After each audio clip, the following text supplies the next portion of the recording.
He was just a quiet single dad working as a security guard at an upscale corporate event until armed intruders stormed the penthouse and he caught a falling CEO on a balcony ledge. She froze the moment she saw the Delta Force tattoo on his forearm.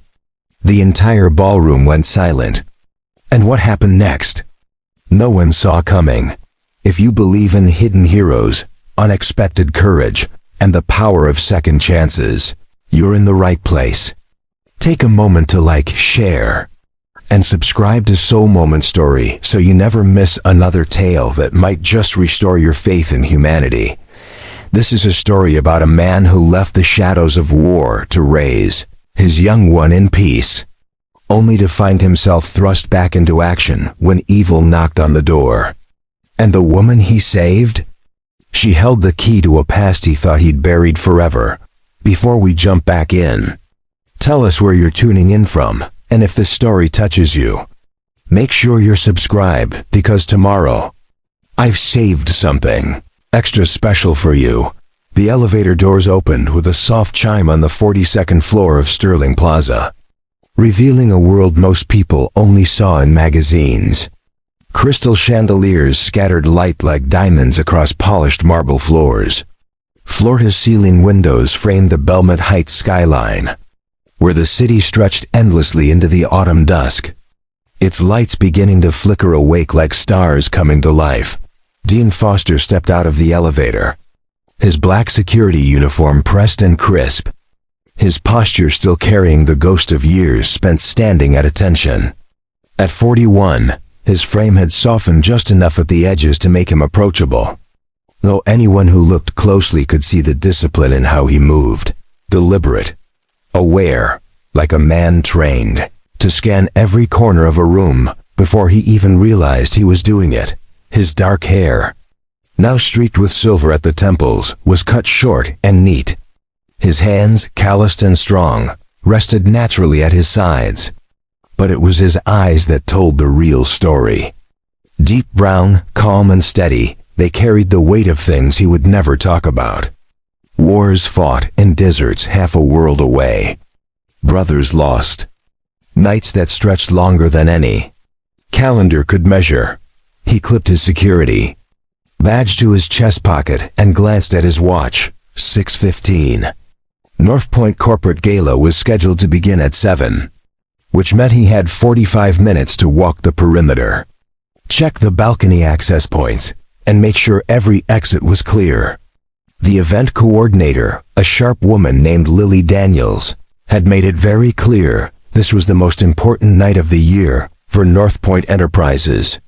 Over 300 executives, investors, and VIPs would be gathering in the grand ballroom to celebrate the company's record-breaking quarter. Dean's job was simple: stay invisible, keep people safe, go home. He preferred it that way. The ballroom was already bustling with staff. Waiters in crisp white jackets arranged champagne flutes on silver trays. A string quartet tuned their instruments near the stage.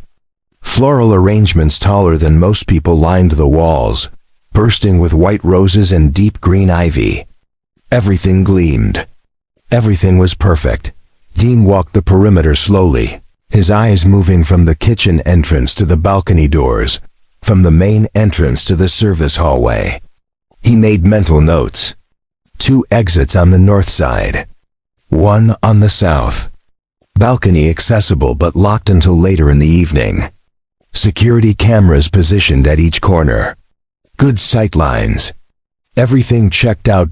As he passed by a long hallway leading toward the executive suites, his phone buzzed. He pulled it from his pocket and smiled when he saw the name on the screen. "Hey kiddo," he answered quietly. "Daddy, did you remember to pack my lunch for tomorrow?" The voice on the other end was bright, full of energy that could power entire cities. "Already in the fridge," Dean said. "Turkey sandwich, apple slices, and those little pretzels you like. The ones shaped like knots?" "The very same. You're the best." Dean's chest tightened in that familiar way it always did when she said things like that. His daughter, Avery, was 9 years old and the only reason he got out of bed most mornings. After the war, After the fire that had taken more than just his skin. After the nightmares that made sleep feel like a battlefield all over again. She was the light that kept him tethered to the world.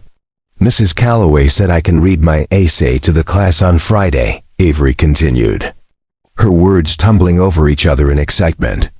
It's about people who are brave even when no one's watching. Dean stopped walking. He leaned against the wall, his hand tightening slightly around the phone. That sounds like a good essay, he said softly. I wrote about you. He closed his eyes for a moment. Avery. I didn't use your name, she said quickly. I just said there's someone I know who saves people even when it's hard. Even when it hurts. Even when no one says thank you. Dean swallowed hard. You're gonna make me cry at work, kiddo. She giggled. Sorry. Don't be sorry.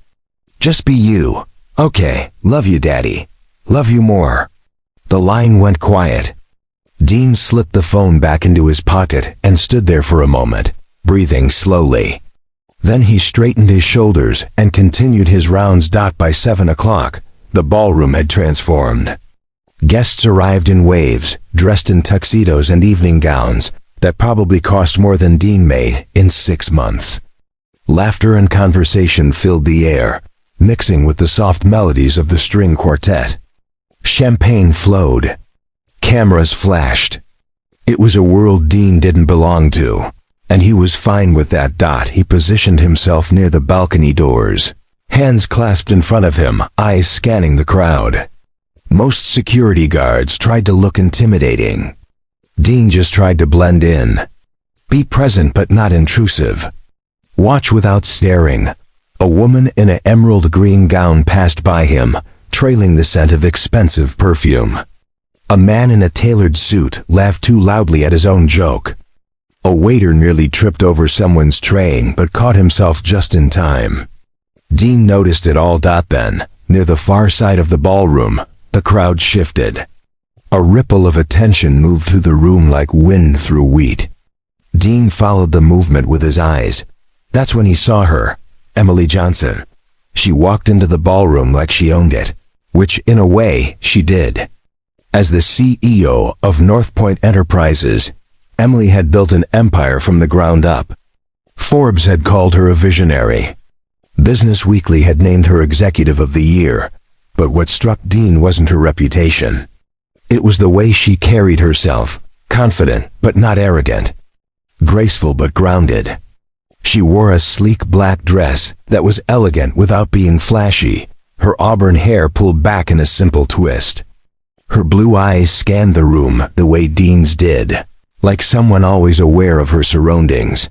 She smiled and shook hands as people approached her, but Dean noticed something others might have missed. The smile didn't quite reach her eyes. There was tension in her shoulders, a tightness in her jaw. Something was wrong. Dean filed the observation away and kept watching. As the evening progressed, speeches were made. Awards were handed out. Champagne glasses clinked in endless toasts. The energy in the room was electric, celebratory.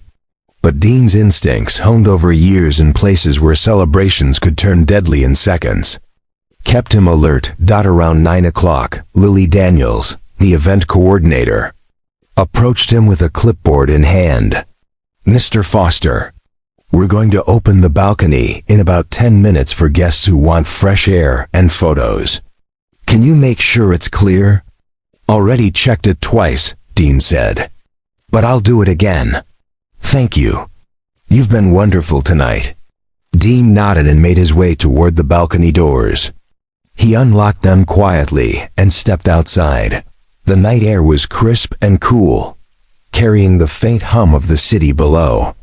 The balcony wrapped around the entire south side of the building, offering a breathtaking view of Belmont Heights. Lights stretched out in every direction, and the distant sound of traffic hummed like a lullaby. Dean walked the perimeter, checking the railings, making sure nothing was out of place. Everything looked fine. He turned to head back inside when he heard it. A voice. Low. Urgent. I told you, I need more time. Dean froze. The voice came from around the corner, just out of sight. He moved silently, instinct taking over. When he peered around the edge, he saw her. Emily Johnson stood alone, her phone pressed to her ear, her free hand gripping the railing tightly. "No," she said firmly. "I'm not doing this tonight." We agreed. There was a pause. Then her face changed. The color drained from her cheeks. "That's not possible," she whispered. "You're lying." Dean's pulse quickened. Something was very wrong. Emily looked up suddenly, her eyes locking onto Dean's. For a split second, neither of them moved. Then she lowered the phone slowly, her hand trembling. "How long have you been standing there?" she asked, her voice tight. "Just now," Dean said calmly. "I was checking the perimeter." "Are you all right, ma'am?" She stared at him for a long moment, as if deciding whether to trust him. Then she shook her head. "No," she said quietly. "I don't think I am."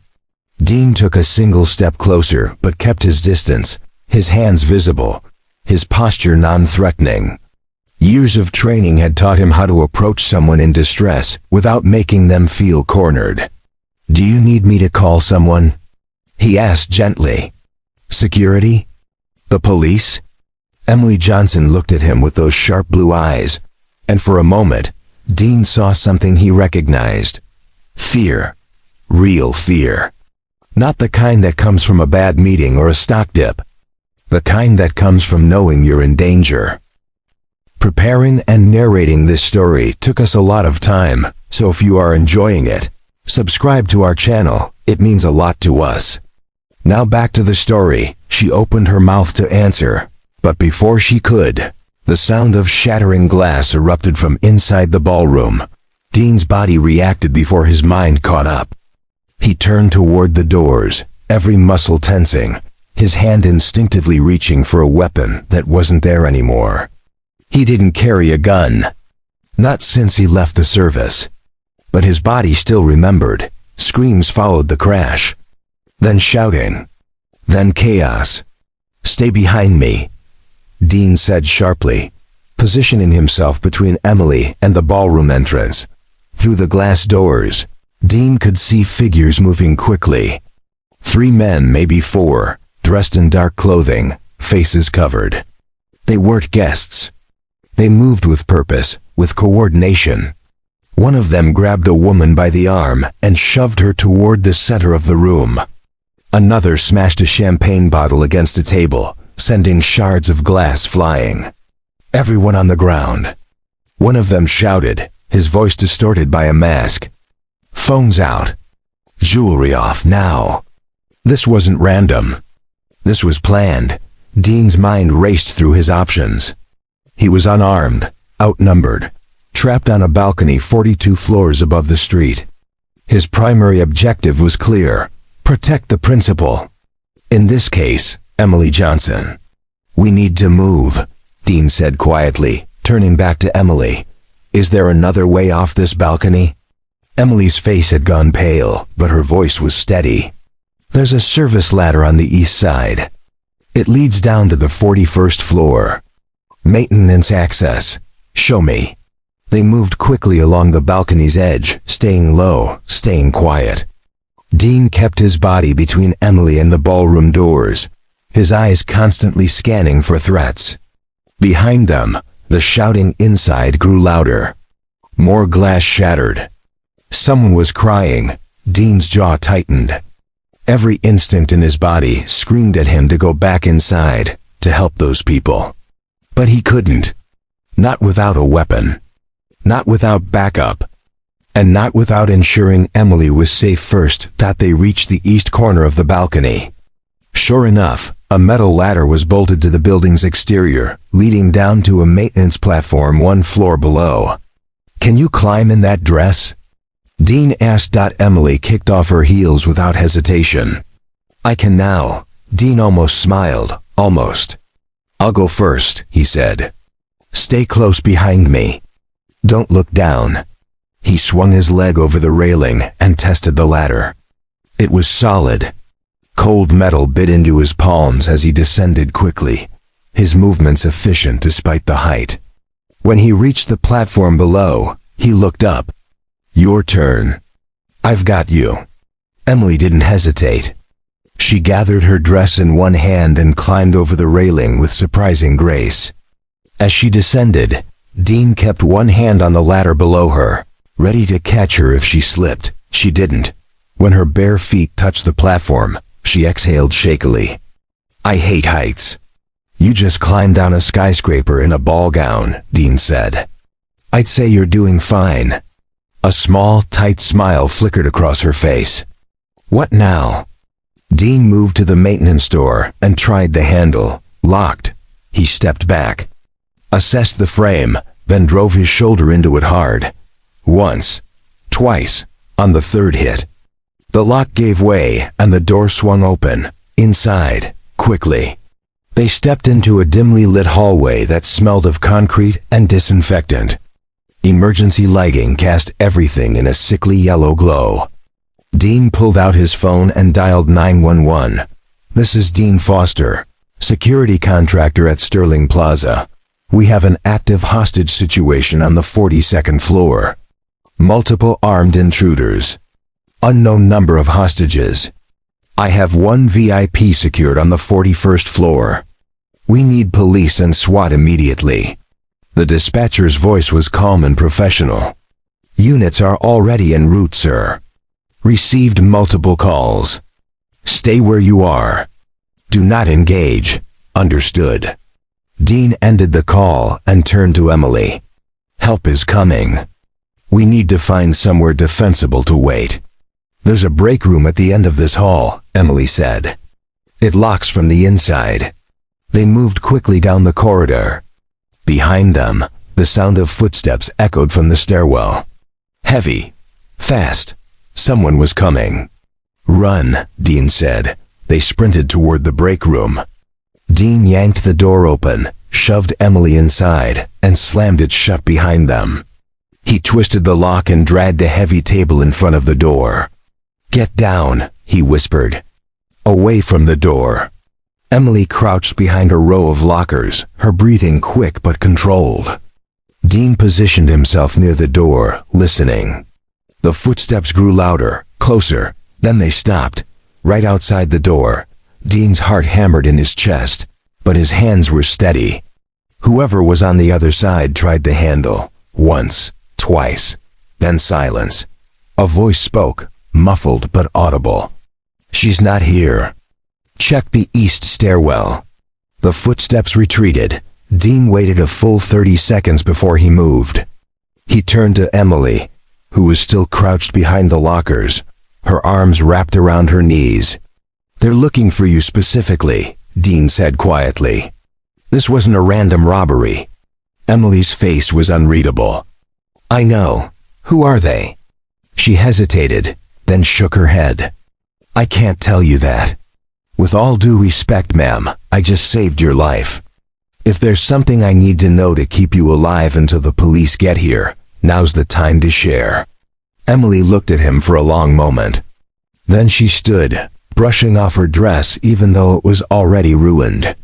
3 months ago, she began slowly, my company won a contract to build a security platform for government communications. High-level encryption. Classified data protection. It's worth billions. Dean's expression didn't change. "Go on." There were other bidders. Companies that didn't take losing well. One of them, a firm called Obsidian Solutions, has connections to people who don't play by the rules. "You're saying they sent armed men to kidnap you at a corporate gala?" "I'm saying someone wants me dead or wants me to disappear long enough for that contract to fall apart." Emily's voice was steady, but her hands were shaking. "And they're not going to stop." Dean absorbed this information quickly. Corporate espionage turned violent. High-stakes contracts. Enemies with resources and reach. This was bigger than a simple security job. "How much does your security detail know about this threat?" Dean asked. "I have a full team," Emily said. "But they're upstairs. Probably dead or hostage by now." Dean's jaw tightened. Then it's just me. You're a security guard at a corporate event, Emily said, not unkindly. This isn't your fight. Dean looked at her directly, his brown eyes steady and calm. Ma'am, with respect, you don't know what my fights look like. Before Emily could respond, the lights went out. The entire floor plunged into darkness, save for the faint red glow of emergency exit signs. Dean moved immediately, positioning himself between Emily and the door. They cut the power, he whispered. They're trying to flush us out. What do we do? Dean's mind worked through scenarios. Police were coming, but they'd need time to assess, to plan, to deploy. That could take 15 minutes. Maybe more. In that time, these men would sweep every floor, every room. We move, Dean said. Stay close to me. No matter what happens, you don't leave my side. Okay.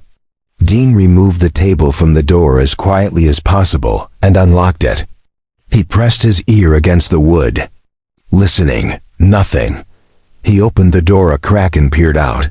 The hallway was empty, dark, silent. Too silent. They stepped out into the corridor, Dean leading, Emily close behind. He moved like a ghost, his footsteps silent, his breathing controlled. Every few feet, he paused to listen. They were halfway to the stairwell when Dean heard it. The soft scrape of a boot on concrete. Coming from behind them, he grabbed Emily's hand and pulled her into an alcove, just as a beam of light swept down the hallway. A flashlight. Attached to a rifle, one of the intruders was hunting them. Dean's pulse remained steady. This was familiar territory. The darkness. The threat. The mission. His body remembered what his mind had tried to forget.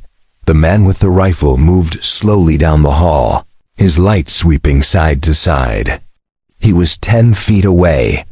Then 5. Dean waited. 3 feet. Then he moved. Dean exploded from the alcove like a coiled spring released. His movements were precise, efficient, brutal. He grabbed the rifle barrel with his left hand and yanked it upward while driving his right elbow into the masked man's throat. The attacker made a choked gagging sound and stumbled backward.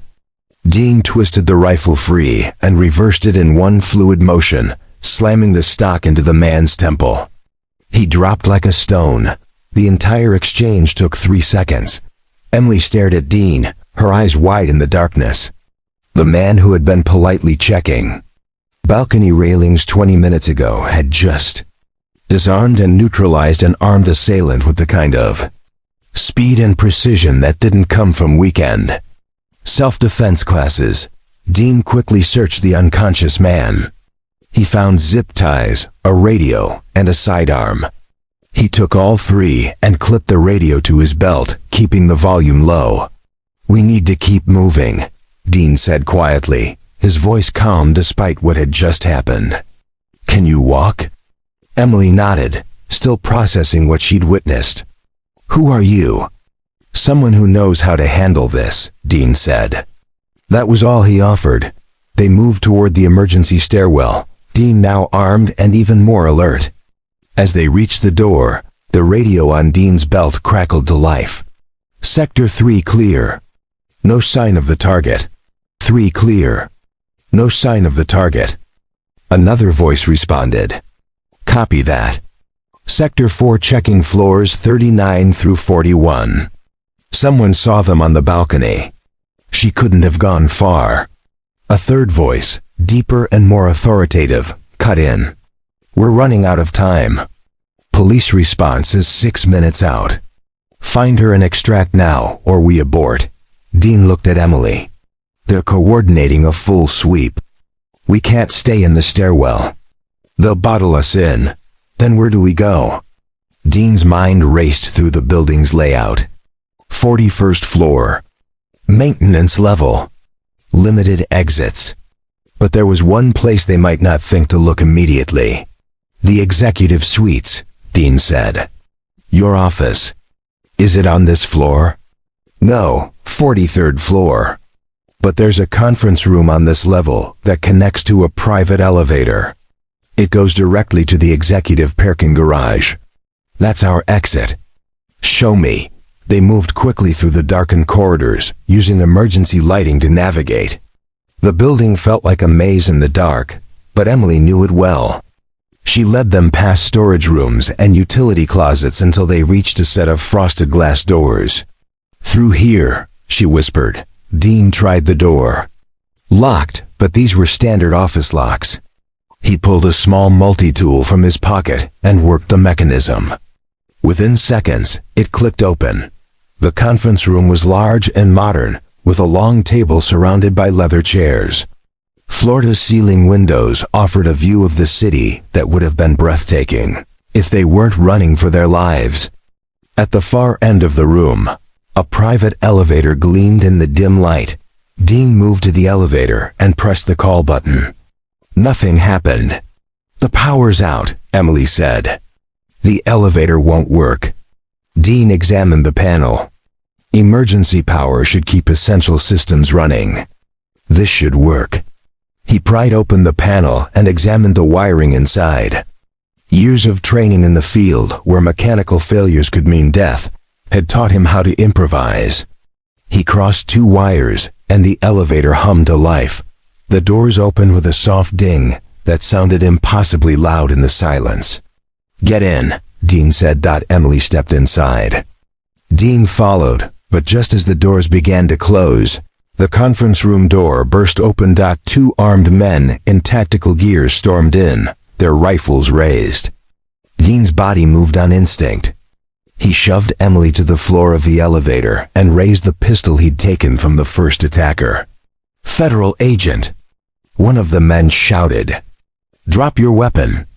Dean's finger tightened on the trigger, but something made him pause. The vests. The patches. The weapons. These weren't mercenaries or corporate thugs. They were law enforcement. "I'm private security," Dean called out, lowering his weapon slightly, but not dropping it. "The woman I'm protecting is Emily Johnson, CEO of North Point Enterprises. There are hostile actors in this building actively hunting her." The lead officer didn't lower his rifle. "Drop the weapon. Now, I won't ask again." Dean looked at Emily, then back at the officers. Slowly, carefully, he set the pistol on the elevator floor and raised his hands. "My name is Dean Foster," he said calmly. "I'm contracted security for tonight's event. Check your briefing. Emily Johnson is the target of an active kidnapping attempt." The second officer spoke into his radio. "Command, we have a male subject claiming to be private security, armed, in the executive conference room with a female matching the CEO's description." A moment passed. Then the radio crackled back. "Confirmed. Dean Foster is on the security roster. Emily Johnson is a priority. Protect. Secure them both and escort to the command post." The lead officer finally lowered his weapon. "Sorry about that, Mr. Foster. Things are chaotic up here. Are either of you injured?" "We're fine," Dean said. "But there are at least 4 hostiles still in the building. One is unconscious on the 41st floor maintenance corridor. The others are armed and coordinating on radio frequency." He unclipped the radio from his belt and handed it to the officer, who took it with a nod of approval. "Good work. We've got SWAT on site now. The building is locked down. You two need to come with us." Dean helped Emily to her feet. She was still barefoot, her dress torn at the hem, but her composure was remarkable. As they followed the officers down a secure corridor, she stayed close to Dean. "Thank you," she said quietly. "For everything." Dean nodded but didn't respond. His mind was still in combat mode, still scanning for threats, still calculating exit routes. It would take hours before his body understood the danger had passed. They were led through a series of corridors until they reached a large conference room that had been converted into a command center. Police radios chattered with updates. Officers moved with purpose. Monitors displayed security camera feeds from throughout the building. "Akoa, Woman in a police lieutenant's uniform approached them immediately. "Miss Johnson, I'm Lieutenant Sarah Barnes. Are you hurt?" "No," Emily said. "Thanks to him." She gestured to Dean. Lieutenant Barnes looked at him appraisingly.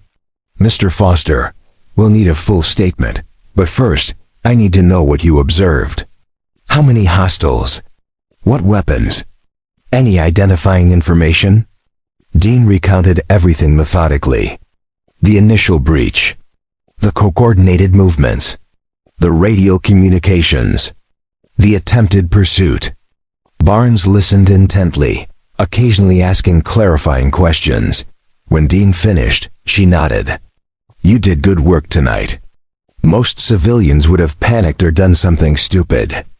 You kept her safe and provided us with actionable intelligence." "Just doing my job," Dean said. "That was more than just doing your job," Barnes said. "That was training." "Military?" Dean hesitated. He didn't like talking about his past. But this wasn't the time to be evasive. "Army," he said simply. "A long time ago." Barnes studied him for a moment, clearly sensing there was more to that story, but she didn't push. "Well, thank you for your service. And your help tonight." As Barnes moved away to coordinate with her team, Emily turned to Dean. They were standing near the windows now, the city lights twinkling beyond the glass like a galaxy laid flat. "A long time ago?" Emily repeated.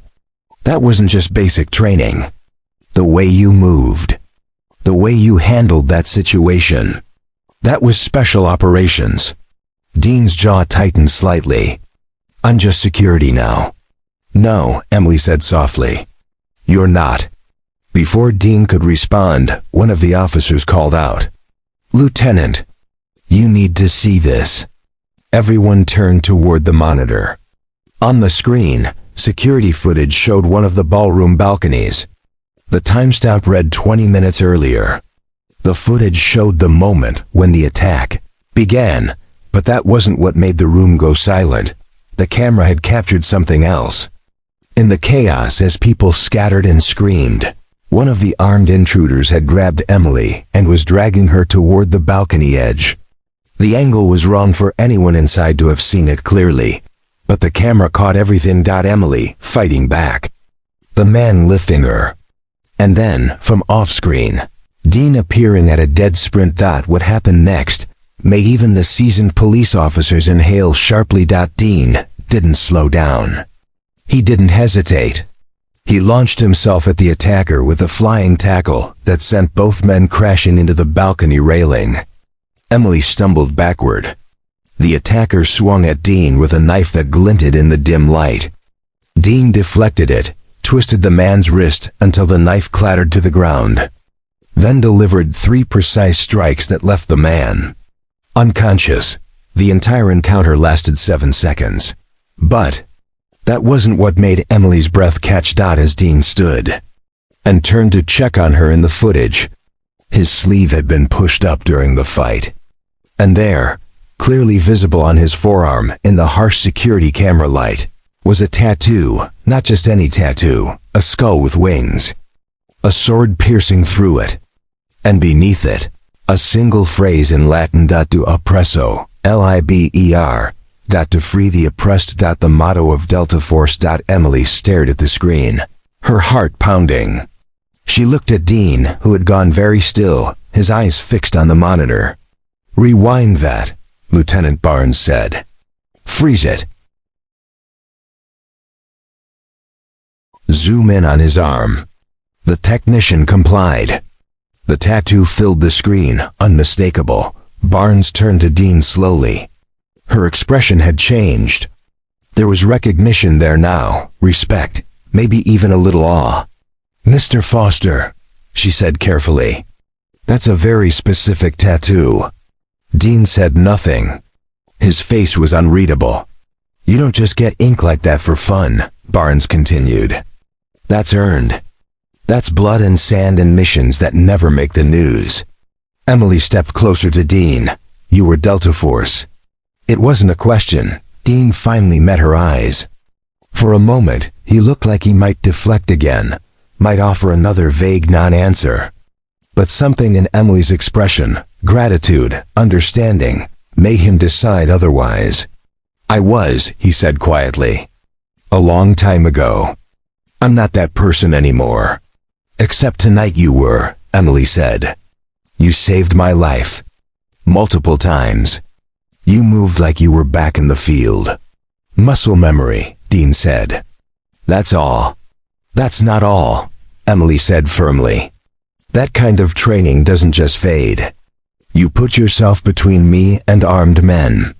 You disarmed a hostile in the dark. You kept me calm and got me to safety. That wasn't muscle memory. That was who you are." Dean looked away, uncomfortable with the attention. "I just did what needed to be done." "You did what only a handful of people in this entire building could have done," Lieutenant Barnes interjected. "And you did it without backup, without proper equipment, and without hesitation." The room had gone quiet. Other officers were watching now, piecing together the story. The unassuming security guard in the black uniform wasn't what he appeared to be. He was something else entirely. Emily reached out and gently touched Dean's arm, just above where the tattoo was hidden beneath his sleeve. "Thank you," she said again. "I mean it. I wouldn't be standing here if not for you." Dean looked at her, his expression softening slightly. "You're welcome." For a moment, they just stood there, the chaos of the evening settling around them like dust after an explosion. And in that moment, Emily Johnson realized something important. The man standing in front of her, the quiet security guard with the Delta Force tattoo and the haunted eyes, wasn't just a hero from her past. He was someone she needed to know more about. Someone whose story was bigger than one night of courage.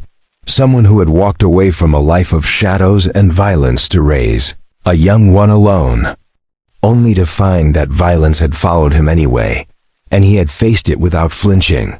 The next 3 hours passed in a blur of statements, debriefings, and controlled chaos.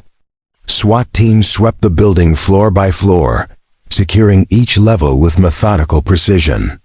By midnight, all 4 intruders had been apprehended, 3 unconscious and 1 surrendering after realizing he was surrounded. The hostages from the ballroom were released, shaken but unharmed. Paramedics treated minor injuries, mostly cuts from broken glass and twisted ankles from people running in heels. Dean sat in a corner of the command center, filling out paperwork while officers moved around him. His hand was steady as he wrote, his account of events clear and factual. He left out nothing except the emotions. The surge of adrenaline when he first heard the glass shatter. The cold calculation when he disarmed the first attacker. The brief moment of fear when he thought Emily might fall from the balcony edge. Those details were his alone dot across the room. Emily spoke with federal agents who had arrived to take over the investigation. Apparently, the kidnapping attempt involved corporate espionage at a level that triggered federal jurisdiction. The men who had stormed the gala weren't just hired muscle. They were professionals with connections to international criminal networks. One of them had already started talking, offering information in exchange for leniency. Emily handled the interrogation with remarkable composure. Dean watched her from across the room, noting how she answered every question without hesitation, how she maintained eye contact, how she refused to be intimidated even after everything she had been through. She was stronger than most soldiers he had served with. Around 2 in the morning, Lieutenant Barnes approached Dean with a cup of coffee. "Thought you could use this," she said. Handing it to him, "Thanks." Dean took a sip. It was terrible, the kind of coffee that tasted like it had been brewed during the previous administration, but it was hot and caffeinated. Barnes sat down in the chair next to him. "I spoke with my captain. He wants to commend you officially. You'll probably get a Civilian Valor Award or something similar." Dean shook his head. "That's not necessary. Maybe not necessary, but deserved." Barnes studied him for a moment. "Can I ask you something off the record?" "You can ask. Why security work?" someone with your background, your training, you could be doing private military contracting, executive protection at 10 times what you're making now, consulting work for 6 figures. Why are you working event security at corporate galas? Dean was quiet for a long moment. He looked down at his coffee, watching the surface ripple slightly as someone walked past. Because I have a daughter, he said finally. And she needs a father who comes home at night. Not one who disappears for months at a time to places he can't talk about, doing things he can't explain. Barnes nodded slowly. That's a good reason. It's the only reason that matters. Before Barnes could respond, one of the federal agents called out to her. She excused herself, leaving Dean alone with his thoughts. 20 minutes later, Emily finished her interview and made her way across the room to where Dean sat. She had been given a North Point Enterprises windbreaker to wear over her ruined dress, and someone had found her a pair of tennis shoes that were 2 sizes too big. She looked exhausted but alert. They're saying I can leave, she said. They'll need follow-up interviews, but the immediate crisis is over. Dean stood. That's good. You should get some rest. Will you walk me out? Of course. They made their way through the building, accompanied by 2 police officers who would escort Emily to a secure location for the night. Her home was considered compromised until a full security sweep could be completed. The federal agents had already arranged for her to stay at a protected hotel with round-the-clock security. As they walked through the lobby, Emily's phone buzzed repeatedly. News of the attack had broken, and apparently, every media outlet in the city wanted a statement. She ignored them all. When they reached the front entrance, a black SUV with tinted windows waited at the curb. 2 men in dark suits stood beside it, clearly private security contractors of a much higher caliber than event staff. They nodded respectfully to Emily as she approached. She turned to Dean. I don't know how to thank you properly. You already did, Dean said. Multiple times. I mean, really, thank you. What you did tonight, most people wouldn't have. Most couldn't have. Dean shifted uncomfortably. Anyone would have done the same. No, Emily said firmly. They wouldn't, and we both know it. She reached into her jacket pocket and pulled out a business card. Not one of her standard corporate cards, but something more personal. She wrote something on the back and handed it to Dean. That's my personal number. Not my assistant, not my office, me. If you ever need anything at all, you call that number. Day or night. Dean took the card, turning it over in his hands. On the back, she had written, You gave me my life back. I don't forget that. Thank you, he said quietly. Emily smiled, a real smile this time, one that reached her eyes. Take care of yourself, Dean Foster. And take care of that daughter of yours. Dean's eyebrows raised slightly. How did you know? You mentioned her earlier. On the balcony. You checked your phone before everything started. I saw your face change when you looked at the screen. That's the look of a parent checking on their young one. Emily's expression softened. I have a son. I know that look. Dean nodded. She's 9. Her name is Avery. That's a beautiful name. Emily glanced at the waiting SUV, then back at Dean. I mean what I said. About calling me. I have resources, connections. If you or Avery ever need anything, you use that number. I will, Dean said, though they both knew he probably wouldn't. Men like Dean Foster didn't ask for help. They gave it. Emily seemed to understand this. She extended her hand, and Dean shook it. Her grip was firm, her palm warm despite the cool night air. Goodbye, Dean. Goodbye, Ms. Johnson. Emily, she corrected. After everything tonight, I think we can skip the formalities. Emily, Dean repeated. She climbed into the SUV, and the door closed behind her with a solid thunk. The vehicle pulled away from the curb, its taillights disappearing into the pre-dawn darkness. Dean stood there for a moment, watching it go. before turning and walking toward the parking structure where his own vehicle waited. His shift had ended 6 hours ago. But somehow, it felt like an entire lifetime had passed by the time Dean pulled into his driveway. The sun was beginning to rise. Golden light painted the sky in shades of orange and pink, chasing away the last remnants of night. His house was small but well-maintained. A 2-bedroom ranch-style home in a quiet neighborhood where people knew their neighbors and kids still played in the streets. He unlocked the front door as quietly as possible and stepped inside. The house was silent except for the soft hum of the refrigerator. Mrs. Calloway, his neighbor who watched Avery on the nights he worked late, had left a note on the kitchen counter. Avery went to bed at 9. Finished her homework. No problems. Call if you need anything. Hope work went well. Dean smiled tiredly. If only she knew. He walked down the hall to Avery's room and eased the door open. She was asleep, her dark hair spread across the pillow, one arm draped over her favorite stuffed elephant. Her breathing was slow and steady, the peaceful sleep of someone who felt safe and loved. Dean stood in the doorway for a long moment, just watching her. This was why he did everything. Why he had left the service. Why he worked jobs that paid a fraction of what he could make elsewhere. Why he came home every night no matter how tired he was. Because she needed him. And he needed her. He pulled the door closed gently and made his way to his own room. As he undressed, he caught sight of himself in the mirror. The tattoo on his forearm stared back at him, stark and unmistakable even in the dim light. To oppresso liber. He hadn't thought about those words in years. Hadn't wanted to. They represented a life he had walked away from, a version of himself that no longer existed. Or so he had thought, but tonight had proven something he had been trying to ignore. You could leave that world, but that world never really left you. The training was permanent. The instincts were hardwired. And when the moment came, when lives were on the line, all of it came flooding back like it had never been gone at all.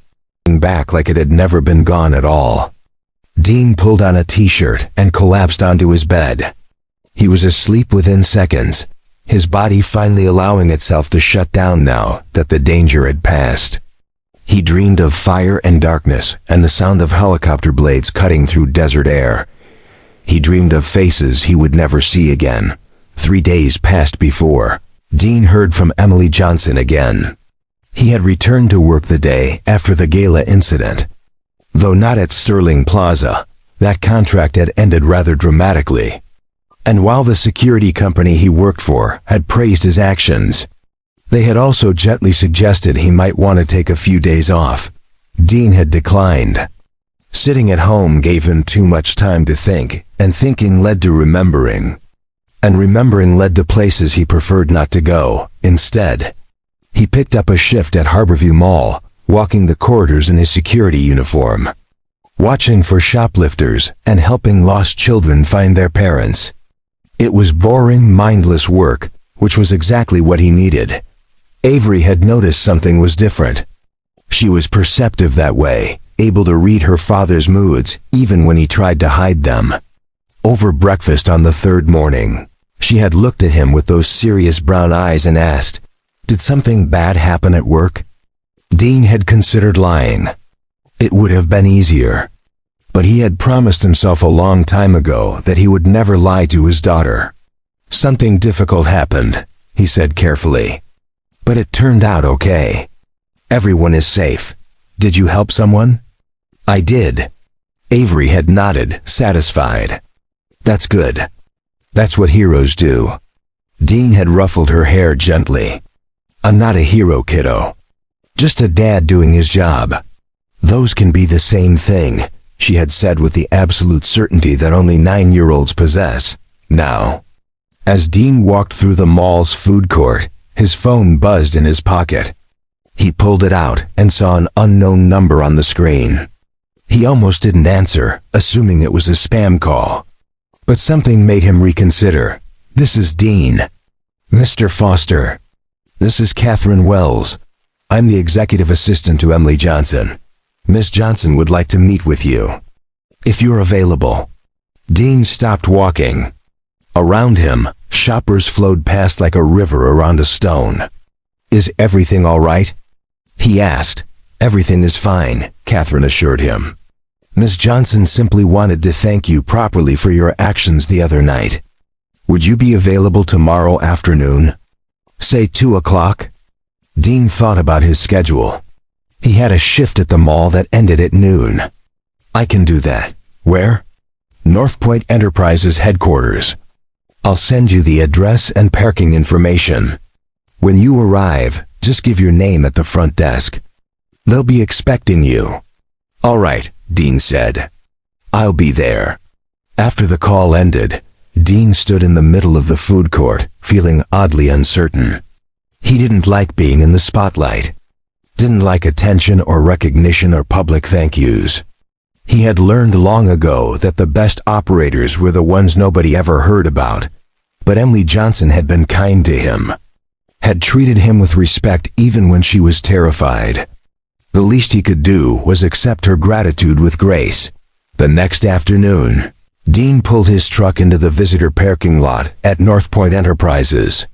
The building was impressive, a sleek tower of glass and steel that rose 30 stories into the clear blue sky. He had put on his nicest clothes, a button-down shirt and dark slacks.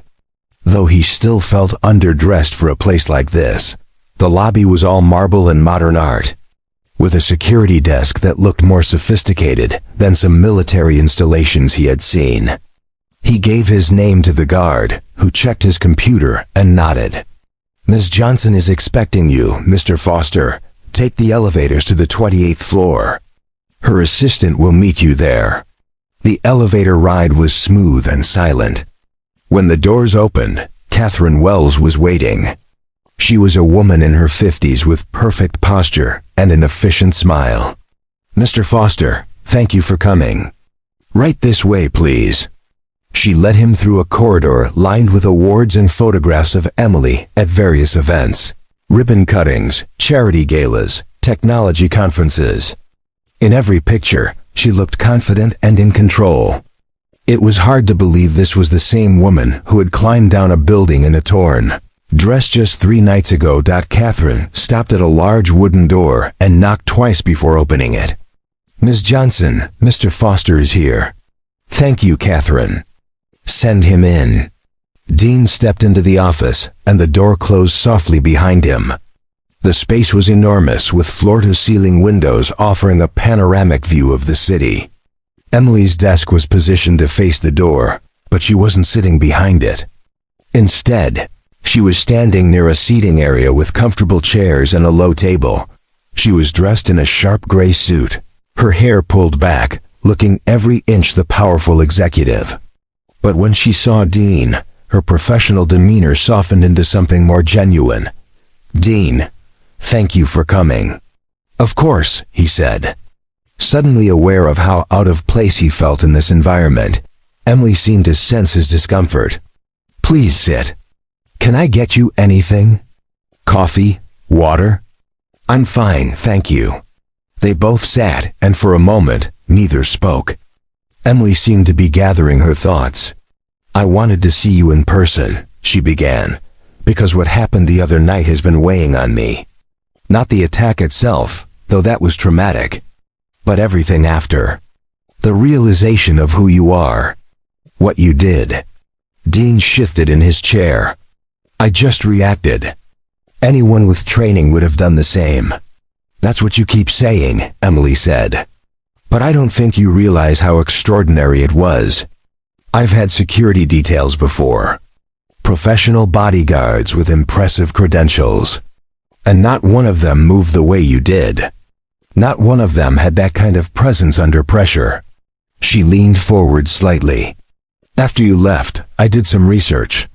I have resources, connections in various government circles. I made some calls." Dean's expression didn't change, but internally, he tensed. "What kind of calls?" "The kind where you mention a name and a tattoo, and suddenly people get very quiet." The kind where decorated generals tell you in carefully neutral tones that they can neither confirm nor deny certain information, but that if the person you're asking about did exist in certain capacities, he would be someone you'd want on your side when everything went wrong. Emily's blue eyes held his steadily. You weren't just Delta Force, were you? You were something more. Something most people don't even know exists. Dean said nothing. His hands rested calmly in his lap, but his jaw had tightened slightly. I'm not asking you to tell me classified information, Emily continued. I'm just saying that I understand now. What I saw that night wasn't just training. It was years of operating in situations most people can't imagine. And then you walked away from all of that to raise your daughter alone. She needed me, Dean said quietly. That's all that matters. I know, Emily said. And that makes what you did even more remarkable. You could have stayed on that balcony with me. Could have hidden and waited for police. But you didn't. You put yourself in danger multiple times to protect someone you didn't even know. She reached for something on the table between them. It was a folder, thick with papers. This is everything the investigators have learned about the attack. The men who came after me weren't random criminals. They were hired by a rival corporation that wanted to derail the government contract I mentioned. But here's what's interesting. She opened the folder and pulled out a photograph. It showed one of the attackers, the one Dean had disarmed in the hallway. But this photo was older, a military service record.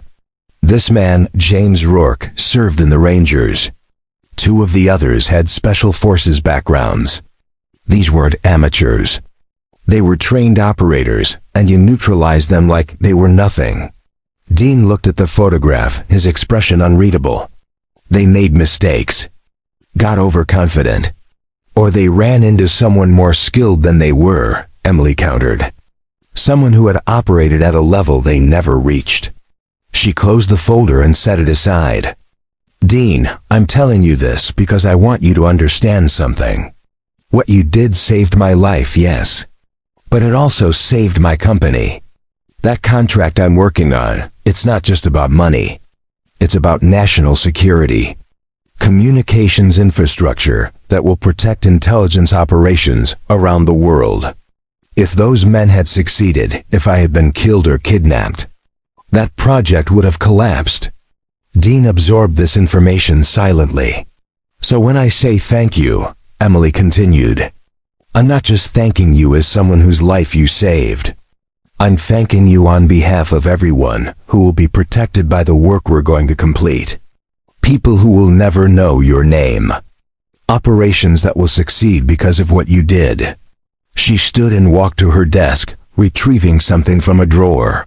When she returned, she was holding a small wooden box. I had something made for you, she said, handing it to him. Dean opened the box carefully. Inside, resting on black velvet, was a challenge coin. But this wasn't a standard military coin. One side bore the North Point Enterprises logo. The other side showed an image of Sterling Plaza at night, with a single phrase engraved beneath it, De Oppresso Liber.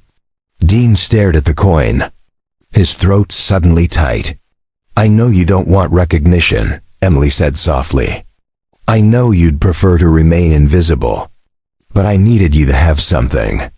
A reminder that what you did mattered. That you matter. That what you did mattered. That you matter. Dean picked up the coin, feeling its weight in his palm. It was heavier than most challenge coins, substantial, real. Thank you, he said, his voice rough. This means more than you know. Emily smiled. I had hoped it would. They talked for another hour after that. Emily told him about her son, a teenager who was passionate about robotics and terrible at keeping his room clean. Dean told her about Avery, about her love of reading and her determination to become a veterinarian. They talked about the challenges of single parenthood, the guilt of never having enough time, the fierce pride that came with watching your young one grow. It was easy conversation, comfortable in a way that surprised them both. When Dean finally stood to leave, Emily walked him to the door. "I meant what I said," she told him.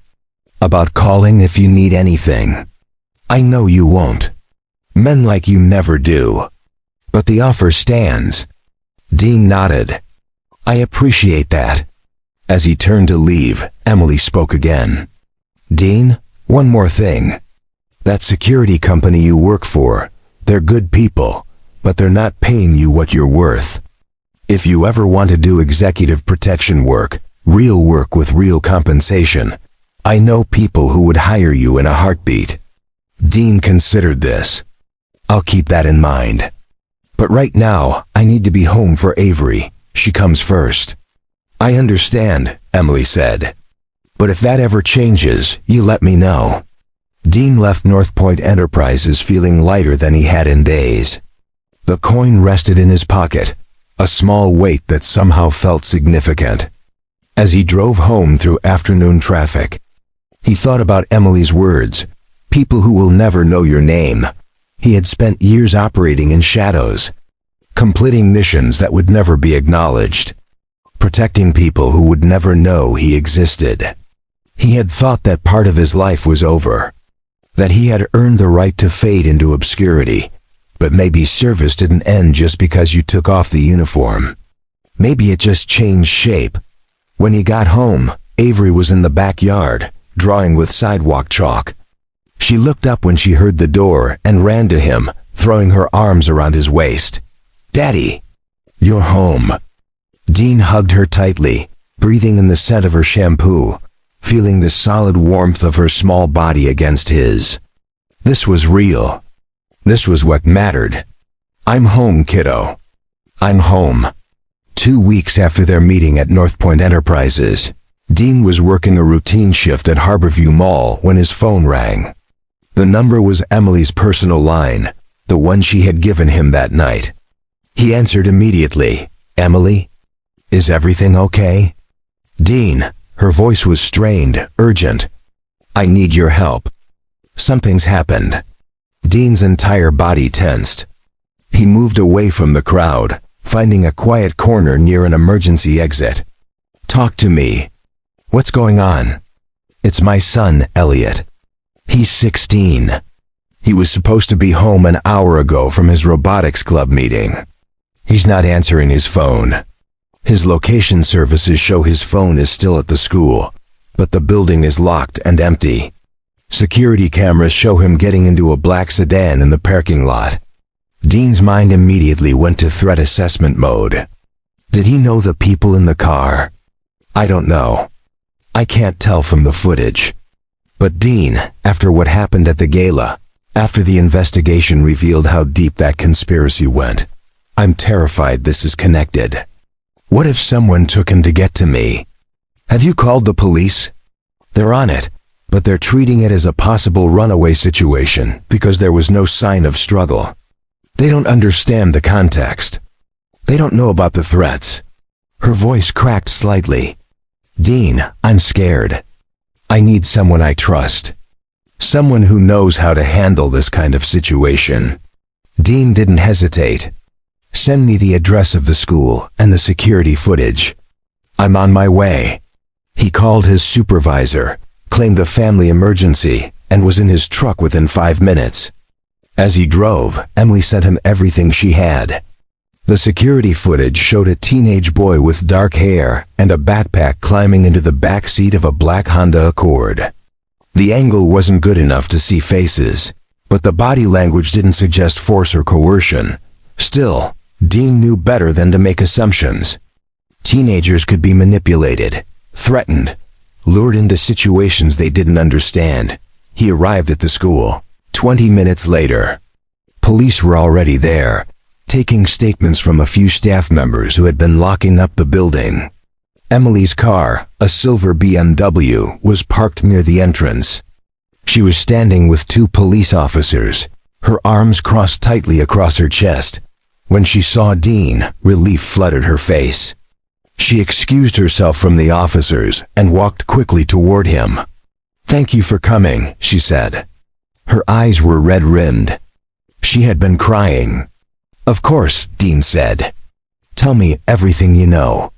Emily explained that Elliot had been acting strange for the past week. Secretive, nervous. She had assumed it was typical teenage behavior. Maybe a girl or trouble with friends. Now she wasn't sure. The officers are saying he probably just went to hang out with friends and forgot to check in, Emily said. But Elliot's not like that. He always tells me where he is. Always. Dean pulled out his phone and looked at the security footage again, this time focusing on details. The car's license plate was partially visible. He could work with that. Do you have access to more cameras? He asked. Traffic cameras, nearby businesses, anything that might show which direction that car went. I can get them, Emily said. I have contacts with the city traffic management system. Good, do that. And send me Elliot's phone number. I want to try something. While Emily made calls, Dean dialed Elliot's number. It went straight to voicemail. Either the phone was off or the battery was dead. He tried twice more with the same result. Then he had another thought. He called his own contact, a former intelligence analyst he had worked with years ago who now did freelance cybersecurity work. Rodriguez, it's Foster. I need a favor. Dean Foster. I thought you retired to a quiet life of domestic bliss. I did. Now I need to unretire for an afternoon. I have a phone number. I need you to tell me if it's been active in the last 2 hours, and if so, where. That's illegal without a warrant, you know. I know. I'm asking anyway. It's a kid. 16 years old. Might be in danger. There was a pause. Then Rodriguez sighed. Send me the number. Give me 10 minutes. Dean hung up and turned back to Emily, who had just finished her own call. Traffic cameras picked up the Honda heading west on Interstate 7. Oh, I've got someone pulling footage from every intersection. Good. We'll have a trail. They worked together. Dean coordinating with Rodriguez while Emily leveraged her corporate resources to access camera networks most civilians couldn't touch. Within 30 minutes, they had tracked the Honda to a residential neighborhood on the west side of town. Rodriguez called back. The phone pinned off a cell tower in Brookside about 40 minutes ago. Then it went dark. Last known location was within a 3-block radius of Maple and 7th. Dean pulled up a map on his phone. The area was middle-class, family homes, nothing obviously suspicious. But it was also where the traffic cameras had lost sight of the Honda. We need to go there, Emily said. Now, Dean hesitated. The police should handle this. The police think my son ran away. They're not exactly mobilizing SWAT. Emily's voice was firm. I trust you, Dean, please. Dean looked at her, saw the desperation and fear in her eyes, and made a decision. Get in my truck. They drove to Brookside in tense silence. When they arrived at the intersection of Maple and 7th, Dean began driving slowly through the neighborhood, scanning every driveway, every parked car. There, Emily said suddenly, pointing. That's the Honda. Sure enough, parked in front of a modest 2-story house with blue siding, was the black Honda Accord from the security footage. The license plate matched. Dean pulled over 2 houses down. Stay here. Like hell I am, Emily said, already opening her door. Dean grabbed her arm gently. Emily, if this is what you think it is, if someone took Elliot to hurt you, walking up to that door could make things worse. Let me check it out first. He's my son. I know. And I will get him back safely. But you need to trust me. Emily stared at him for a long moment, then nodded reluctantly. 5 minutes. If you're not back in 5 minutes, I'm calling SWAT myself. Fair enough. Dean approached the house carefully, his senses alert for any sign of danger. The front windows were covered with curtains, but he could see light inside. He could hear voices, faint but audible. He moved around to the side of the house, staying low. There was a window with a gap in the curtains. Dean peered inside. What he saw made him stop cold. Elliot Johnson was sitting at a kitchen table, very much alive and unharmed. Across from him sat an older man, maybe 60, with gray hair and weathered features. They were looking at photographs spread across the table. Both of them were smiling. Dean watched for another moment, his tactical brain processing the scene. No weapons visible. No signs of distress. Elliot looked comfortable, relaxed even. This wasn't a kidnapping. Dean walked back to his truck where Emily was pacing anxiously. He's fine. He's inside with an older man. They're looking at photographs. What? Who? I don't know, but Elliot's not in danger. Come with me. Let's find out what's going on. They walked to the front door together. Dean knocked firmly. The voices inside went quiet. Footsteps approached. The door opened, revealing the older man Dean had seen through the window. The man's eyes widened when he saw Emily. Emily Johnson? Who are you? Emily demanded. Where's my son, Mom? Elliot appeared behind the man, his face shocked. What are you doing here? What am I doing here? Elliot, you were supposed to be home an hour ago. You didn't answer your phone. I thought something terrible had happened. Elliot looked genuinely surprised. My phone died. I was going to call you from Mr. Holt's landline in a few minutes. I didn't mean to worry you, Mr. Holt. Emily looked at the older man, confusion replacing panic. Who is Mr. Holt? The older man stepped back, gesturing for them to come inside. Please come in. I think we need to have a conversation. They entered the house, which was modest but tidy. The kitchen table was indeed covered with photographs, old ones from the look of them.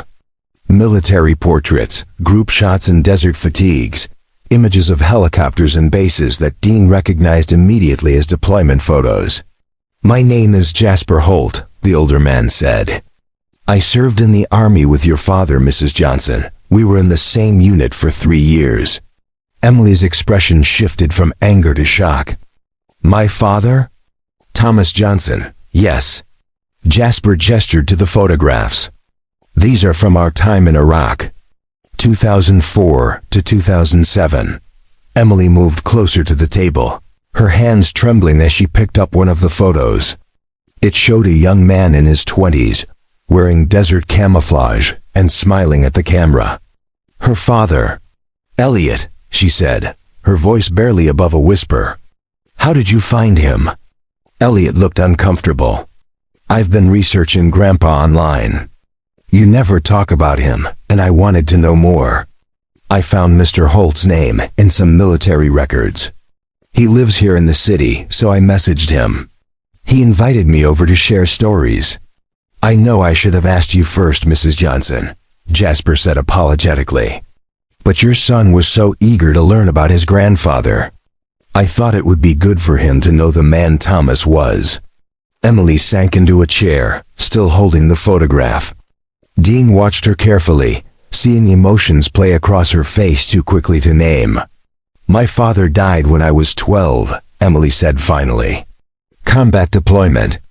I barely remember him. My mother never wanted to talk about it. She remarried and moved on, and I grew up barely knowing anything about the man who gave me life. He was a good man, Jasper said gently. One of the best soldiers I ever served with. Brave, loyal, always looked out for his team. He talked about you constantly. Carried your picture everywhere. Emily's eyes filled with tears. I don't have any of his things. My mother got rid of everything after he died. Said it hurt too much to keep reminders around. Jasper reached into a box beside the table and pulled out a folded flag.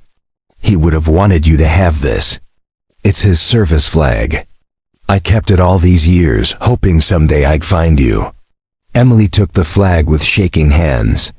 She held it against her chest, tears streaming down her face now. Elliot moved to her side, putting his hand on her shoulder. I'm sorry, Mom. I didn't mean to upset you. I just wanted to know where I came from. Emily pulled her son into a fierce hug. "You didn't upset me, sweetheart. You gave me a gift I didn't know I needed."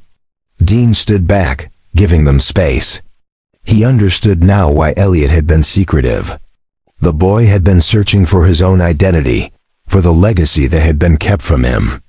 And in doing so, he had given his mother back a piece of herself she had lost. After a long moment, Emily looked up at Jasper. "Thank you for keeping his memory alive. Would you tell me about him? Tell me everything?" "I would be honored," Jasper said. They spent the next 2 hours in that kitchen, Jasper sharing stories while Emily and Elliot listened with rapt attention. He told them about missions and downtime, about Thomas Johnson's terrible sense of humor and his homesickness for his little girl. He showed them letters Thomas had written but never sent, photographs of birthdays celebrated in the desert, stories of brotherhood and sacrifice.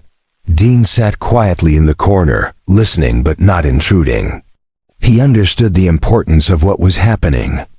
Emily was reclaiming a part of her history, and Elliot was discovering roots he hadn't known existed. As the evening grew late, Emily finally stood to leave. She hugged Jasper tightly. "Thank you. You have no idea what this means to me." "Your father would be proud of you," Jasper said. "Everything you've accomplished.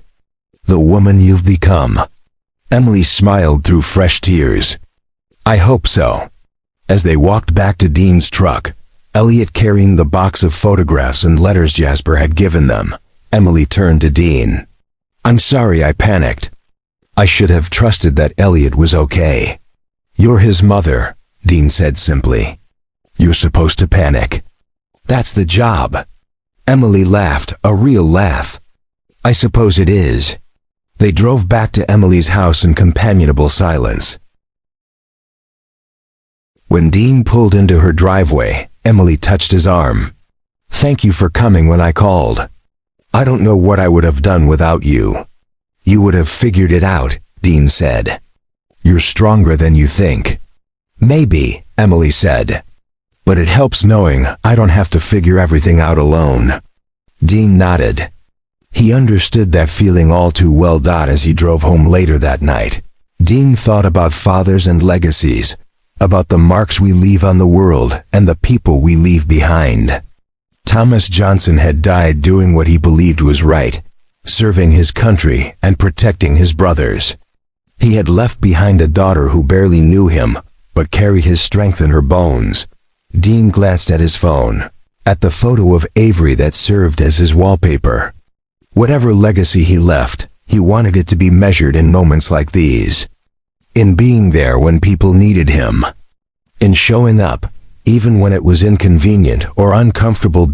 In being the kind of father his daughter could be proud of, whether she ever knew his full story or not. When he got home, Avery was already asleep.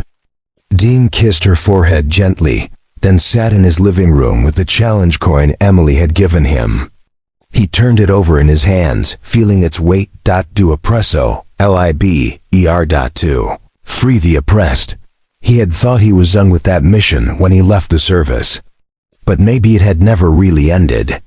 Maybe it had just evolved into something different, something quieter but no less important, helping a CEO escape armed attackers, reuniting a mother with her son's history, being present for a young one who needed a father more than she needed a hero.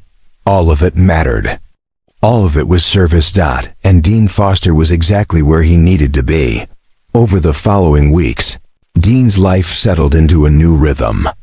He continued his security work, but Emily kept in touch, calling occasionally to share updates about Elliot or simply to talk. Their friendship grew naturally, built on mutual respect and shared understanding of what it meant to carry heavy responsibilities alone. One afternoon, Emily called with an unusual request. "Dean, I have a proposition for you. Northpoint is expanding our executive protection division. We need someone to train our security teams, someone who understands real threat assessment, not just textbook scenarios. The position would be part-time, flexible hours. You could work around Avery's schedule." Dean hesitated. "Emily, I appreciate the offer, but I'm not qualified to teach." "You're more qualified than anyone I've ever met," Emily countered. "You don't need a fancy credential. You need experience, instinct, and the ability to stay calm under pressure. You have all three in abundance." Dean thought about Avery, about the essay she had written calling him brave, about wanting to show her that helping others mattered more than titles or recognition. What would the schedule look like? He asked. 3 days later, Dean stood in front of 12 security professionals at North Point's training facility. They were younger than him, confident, some clearly skeptical about learning from a man who worked mall security. Dean didn't try to impress them with credentials or stories. Instead, he taught them what he knew: how to read a room, how to identify threats before they materialized, how to protect someone without making them feel suffocated by security. He taught them that the best protection was invisible, that ego got people killed, and that sometimes the most important skill was knowing when not to act. By the end of the first session, the skepticism had vanished. One trainee, a former police officer named Brandon Ellis, approached Dean afterward. "Sir, I've been doing security work for 8 years. I thought I knew what I was doing. But watching you break down that scenario, the way you see patterns and anticipate movements, that's something different. That's mastery." Dean felt uncomfortable with the praise. "It's just pattern recognition. You'll develop it with time." "Maybe," Brandon said. "But I'd rather learn it from you." Word spread quickly through Belmont Heights security community about the training program at North Point. Dean's sessions became highly sought after, not because he advertised or promoted himself, but because the people he trained became noticeably better at their jobs. Security contractors who had taken his courses started getting hired for higher profile assignments. They handled situations with a calm professionalism that stood out in an industry often dominated by intimidation and aggression. Emily noticed the change too. At corporate events, the security teams moved differently. They communicated better. They prevented problems before they escalated. And when she asked them what had changed, the answer was always the same: Dean Foster's training. One evening, Emily invited Dean to dinner at her home. It was casual, just her, Elliot, Dean, and Avery, who had become fast friends with Elliot, despite their age difference. He treated her like a little sister, patiently explaining robotics concepts and letting her help with his projects. Over pasta and laughter, Emily raised her glass. "I want to propose a toast to Dean Foster, who saved my life," and then quietly proceeded to make everyone around him better at theirs. Dean shifted uncomfortably, but Avery beamed with pride. "That's my dad. He's always helping people." Later, as they cleared dishes, Elliot pulled Dean aside. "Mr. Foster, I've been thinking about joining the military after high school, following in my grandfather's footsteps. What do you think?" Dean considered his words carefully. "Service is honorable, but make sure you're doing it for the right reasons. Not because of legacy or pressure, but because you genuinely want to serve something bigger than yourself." "Did you want to serve?" Elliot asked. "I did," Dean said honestly. "And I'm grateful for that time. But I'm also grateful it led me here, to this life, to Avery. Every choice has consequences, good and bad. You just have to decide which consequences you can live with." Elliot nodded thoughtfully. "Thank you, sir. That helps." As Dean drove home that night with Avery asleep in the passenger seat, he realized something had shifted. He was no longer running from his past or hiding from who he had been. He was integrating it, using those hard-earned skills to build something meaningful in the present. 6 months after the Sterling Plaza incident, the Belmont Heights Police Department held its annual Valor Awards ceremony. Dean had been invited, but assumed it was a formality. He attended in a borrowed suit, with Avery beside him in her favorite dress. When his name was called, Dean was genuinely surprised. He walked to the stage where Chief of Police Richard Tate stood with a framed certificate. Dean Foster, Chief Tate announced, demonstrated extraordinary courage and skill during a hostage situation at Sterling Plaza. His actions directly saved the life of Emily Johnson and prevented what could have been a tragic loss of life. It is my honor to present him with the Civilian Medal of Valor. The room erupted in applause. Dean accepted the medal with a quiet thank you, but as he turned to leave the stage, Emily appeared from the side entrance. She was dressed formally, and she wasn't alone. Behind her stood Lieutenant Barnes, several of the officers who had responded that night, and to Dean's shock, Jasper Holt. Emily approached the microphone. "If I may say a few words, Chief?" "Of course, Ms. Johnson." Emily faced the audience. 6 months ago, a man I barely knew put himself between me and armed attackers.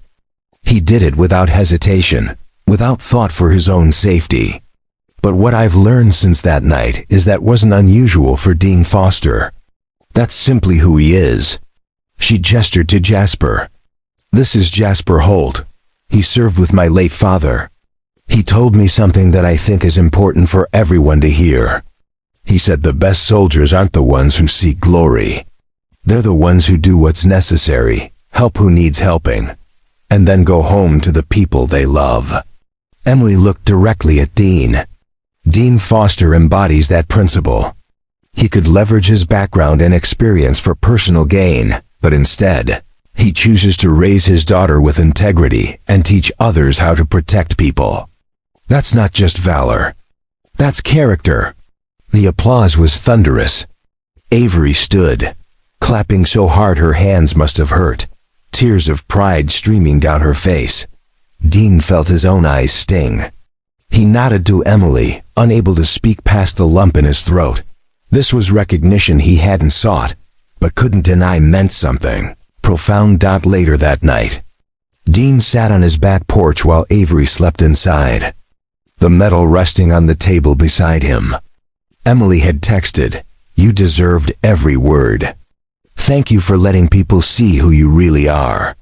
He thought about the journey that had brought him here. The wars he had fought, the brothers he had lost, the decision to walk away from that life when Avery needed him.